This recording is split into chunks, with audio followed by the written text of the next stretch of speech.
மதிப்புக்குரிய சகோதரர்களை, ஒரு முறை ஒரு சஹாபி, ஒரு நபித்தோழர் வருகிறார்.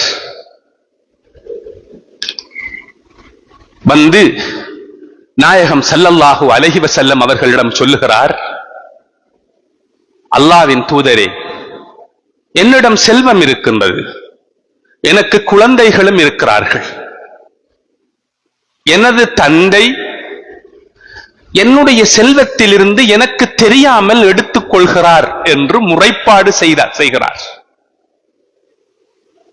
அப்பொழுது நாயகம் ஸல்லல்லாஹு அலைஹி வஸல்லம் அவர்கள் அவருக்கு சொன்ன பதில் இதுதான் மெசேஜ்.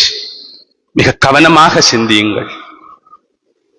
நாயகம் ஸல்லல்லாஹு அலைஹி வஸல்லம் அவர்கள் என்ன தெரியுமா சொன்னார்கள்?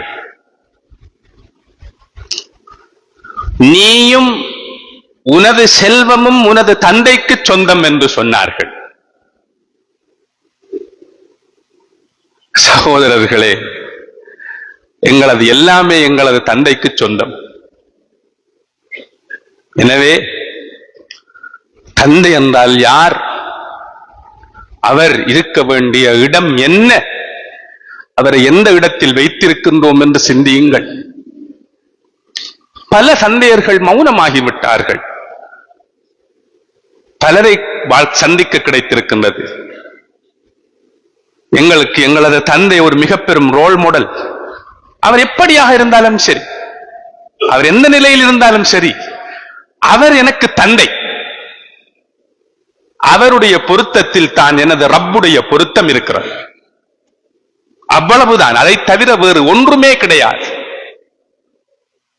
ஒரு காலத்தில் நாங்கள் சிறுவர்களாக இருக்கின்ற பொழுது எங்களுக்காக அவரை உருக்குலைத்து உழைத்து தருகின்ற பொழுது நாங்கள் வேண்டியதையெல்லாம் விரும்பியதையெல்லாம், சில நேரம் தாய் விரும்ப மாட்டார், அதை வாங்கிக் கொடுக்க வேண்டாம், அதன் மூலம் அவர் பழுதாகி விடுவார் என்று தாய் சொன்னாலும், தகப்பன் ஆரம்பத்திலே கண்டித்தாலும் பிறகு பின்னால் சென்று வாங்கி கொண்டு வந்து கொடுத்து விடுவார். அதுதான் தகப்பன். ஒரு காலத்திலே ஒரு ரோல் மாடலாக இருந்தார்.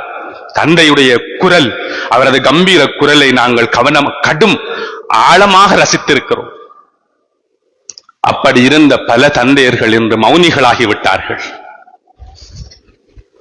அவர்கள் பேசுவதில்லை. சமூகத்திலே யாரையும் நாம் காட்டிக் கொடுக்க கூடாது. நம்மளது குடும்ப பிரச்சினை, வீட்டு பிரச்சினை வெளியில் வரக்கூடாது என்பதற்காக பல விடயங்களை தங்களது ஆழ் மனதிற்குள் போட்டு புதைத்துக் கொண்டு மௌனிகளாகவே பயணித்துக் கொண்டிருக்கிறார்கள். மதிப்புக்குரிய சகோதரர்